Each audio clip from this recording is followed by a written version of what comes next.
बिस्मिल्लाहिर्रहमानिर्रहीम। Dear first year students, आज हम अपने चैप्टर नंबर 1 में नेक्स्ट टॉपिक पर बात करते हैं। तो आज का हमारा जो टॉपिक है वो है इम्पोर्टेंस इन फंजाई में हमने 3 पॉइंट्स बनाए थे। एक था इकोलॉजिकल इम्पोर्टेंस, जो इससे पिछले लेक्चर में हमने बात की। आज हम कमर्शियल इम्पोर्टेंस देखेंगे और फिर इसके बाद हम बात करेंगे कमर्शियल इम्पोर्टेंस में ही जो फंजाई से हमें नुकसान होते हैं। तो आज हम बात करते हैं कमर्शियल इंपॉर्टेंस ऑफ फंजाई।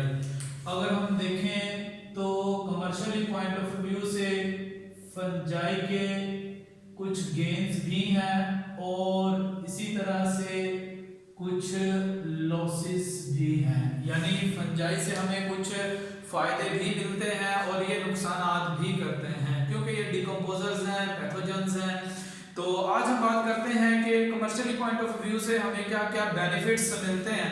आज के हमारे टॉपिक के 5 मेजर की पॉइंट्स हैं जिसमें हम बात करेंगे the use of fungi as the food and use in the food industry, और इसी तरह से use of fungi to produce antibiotics and drugs, और fourthly obtaining of the natural dyes, और 5वें नंबर पे use in the scientific research. यानी ये कमर्शियल पॉइंट ऑफ व्यू से हमें फंजाई से बेनिफिट मिलते हैं। तो सबसे पहले अगर देखा जाए एज अ फूड, जैसे हमने इससे पहले भी बात की थी, फंजाई जो है वो 200 स्पीशीज हैं मशरूम्स की, जिनको हम कहते हैं these are the edibles, यानी ये खाई जाती हैं। और इसकी रीजन ये है कि फंजाई अपनी बॉडी के अंदर ग्लाइकोजन स्टोर कर लेते हैं, कुछ फंजाई लिपिड्स भी स्टोर करते हैं, तो ये हमारी फूड का जरिया बन जाते हैं। लेकिन उसके साथ साथ बहुत सारे फंजाई ऐसे भी हैं जिनको हम कहते हैं these are the poisonous, ये पॉइजनस मशरूम्स हैं जिनको हम टोडस्टोल्स का नाम देते हैं, जिसमें एग्जांपल है एमेनिटा और जैक-ओ-लैंटर्न। यानी ये जो एमेनिटा है इसको हम कहते हैं it is also called the angel of death, यानी इसकी सिर्फ एक कैप खा लेने से मशरूम की डेथ हो सकती है, एनिमल्स की भी ह्यूमंस की भी। और इसी ही तरह से मजीद अगर देखा जाए, रेंडीर मॉस जो है, ये रेंडीर एक एनिमल है जो हिरन से मिलता जुलता है, ये एक लाइकन्स है, यानी कि ये जो रेंडीर मॉस है ये एक लाइकन फंगस और एल्गी का कॉम्बिनेशन है जो कि आर्कटिक और सब आर्कटिक रीजन्स के अंदर इस्तेमाल किया जाता है खुराक के तौर पर, जैसे जानवरों के चारे के तौर पर इस्तेमाल करते हैं। इस तरह से हम कहते हैं कि क्योंकि फंजाई जो है ये पॉइजनस है, जहरीले हैं, लिहाजा कोई भी फंगल फूड जिसमें थोड़ा बहुत भी फंगस लग जाए उस सारी को डिस्कार्ड कर दिया जाता है। उसकी रीजन ये है कि फंगस के हाइफी फूड में अंदर तक पेनिट्रेट करते हैं, लेकिन स्पोर्स सिर्फ थोड़ी सी जगह से बाहर की तरफ नमूदार होते हैं। छोटे बच्चों के लिए ये ज्यादा नुकसानदेह हो सकती है, उसकी रीजन बॉडी का मेटाबॉलिज्म और इम्यून सिस्टम वीक है, जबकि बड़े ह्यूमंस एडल्ट ऑर्गेनिजम्स के लिए थोड़ा बहुत ये जो पॉइजन है लीवर को डैमेज कर सकता है। इसी तरह से नेक्स्ट हम बात करते हैं use in the food industry, जिसको हम सिंथेटिक फूड इंडस्ट्री कहते हैं, बेकिंग इंडस्ट्री कहते हैं। वहां पर फंगस का एक इंपॉर्टेंट फीचर जिसको हम कहते हैं इट इज कॉल्ड फर्मेंटेशन। तो फर्मेंटेशन के जरिए से ब्रेड प्रोड्यूस किया जाता है, लिकर प्रोड्यूस किया जाता है, यानी अल्कोहल जिसको बेवरेजेस के अंदर और साल्ट्स सॉल्वेंट्स के तौर पर मेडिसिन के अंदर भी इस्तेमाल करते हैं। इसी तरह से सबसे पहला पॉइंट देखा जाए तो use in the food industry, जो सबसे ज्यादा यूज होने वाला फंगस है ये यीस्ट सैक्रोमाइसीस सेरिवेसिस को हम नाम देते हैं, इस्तेमाल किया जाता है फर्मेंटेशन के जरिए से। फिर इसी तरह से पेनिसिलियम देखा जाए तो यूज किया जाता है चीज को, बटर को, पनीर बनाने के लिए, जिसमें फ्लेवर, अरोमा और उसका एक खास कलर पैदा करता है। और इसी तरह से अस्परजिलस एक फंगस है जो फर्मेंटेशन के प्रोसेस के जरिए से सोया सॉस, सोया पेस्ट पैदा करता है, जिसको इस्तेमाल किया जाता है फूड सोर्सेज में। और फंगस की एक ऐसी किस्म अस्परजिलस भी है जो पैदा करती है सिट्रिक एसिड को, जो कि सॉल्वेंट के तौर पर इस्तेमाल किया जाता है।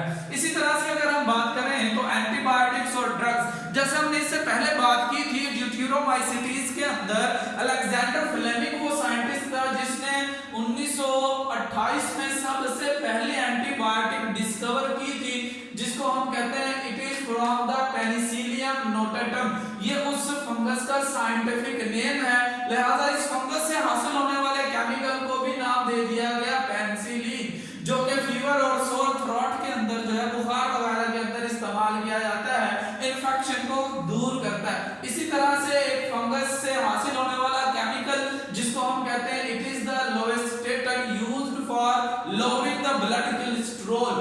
ऐसा ही एक और फंगस जिसको साइक्लोस्पोरिन कहते हैं, ये प्रोड्यूस करता है एक ऐसा केमिकल जिसे साइक्लोस्पोरिन कहा, और ये यूज होता है ऑर्गन ट्रांसप्लांट के अंदर टिश्यू की रिजेक्शन से बचने के लिए, यानी प्रोटीन टू प्रोटीन ऑर्गन दूसरे ऑर्गन को बॉडी में एक्सेप्ट करता है या नहीं, तो ऐसी सूरत में टिश्यू रिजेक्शन से बचाने के लिए, ऑर्गन ट्रांसप्लांट रिजेक्शन से बचाने के लिए ये साइक्लोस्पोरिन इस्तेमाल किया जाता है।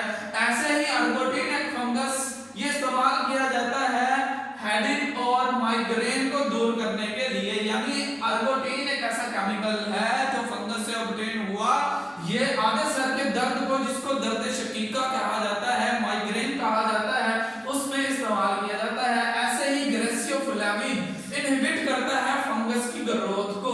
तो इस तरह से हम देखते हैं ये 5 डिफरेंट टाइप्स की एंटीबायोटिक्स जो है फंगस से इस्तेमाल की जाती हैं डिफरेंट डिजीजेस के लिए। इसी तरह से चौथे नंबर पर अगर हम देखते हैं नेचुरल डाइज, डाइज हम कहते हैं कलर्ड कंपाउंड को, ये कहलाते हैं कलर्ड कंपाउंड, यानी हमने इससे पहले देखा था कि फंगस के जो स्पोर्स हैं वो खास तरह के कलर वाले स्पोर्स पैदा करते हैं, और उन कलर वाले केमिकल्स को जो कि बहुत सारे मुख्तलिफ तरह के लाइकन्स से हासिल किया जाता है। टेक्सटाइल इंडस्ट्री में कपड़े को रंग देने के लिए, परमानेंट नेचुरल कलर देने के लिए जो है इस्तेमाल किया जाता है।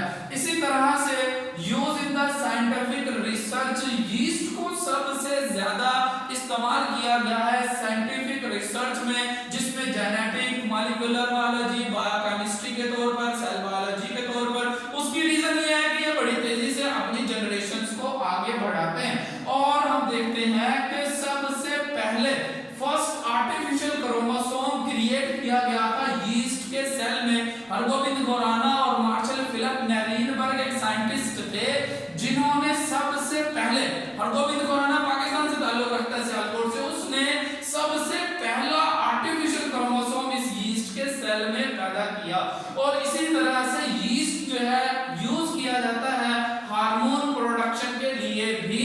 और इसी तरह से न्यूरोस्पोरा एक फंगस है जिसको पिंक ब्रेड मोल्ड का नाम देते हैं क्योंकि वो पिंक कलर के स्पोर्स पैदा करता है, इसको भी जेनेटिक रिसर्च में इस्तेमाल करते हैं। अब देखिए हार्मोन्स आमतौर पर एंटीबायोटिक्स और हार्मोन्स आजकल जो इंसुलिन वगैरह, प्रोटीन्स वगैरह हैं, बैक्टीरिया से प्रोड्यूस की जाती हैं, लेकिन आजकल यूज किए जा रहे हैं यीस्ट को भी, फंगस को भी, ताकि उनसे भी हम फायदा ले सकें। इनको कल्चर करना और इनके जरिए से इनकी फूड सोर्सेज जराए जो है वो सादा है, ज्यादा सस्ती पड़ेगी। इस तरह से इन फंगस को जेनेटिक इंजीनियरिंग के अंदर, जेनेटिक रिसर्च के अंदर जो है वो हम इस्तेमाल करते हैं। Thank you very much.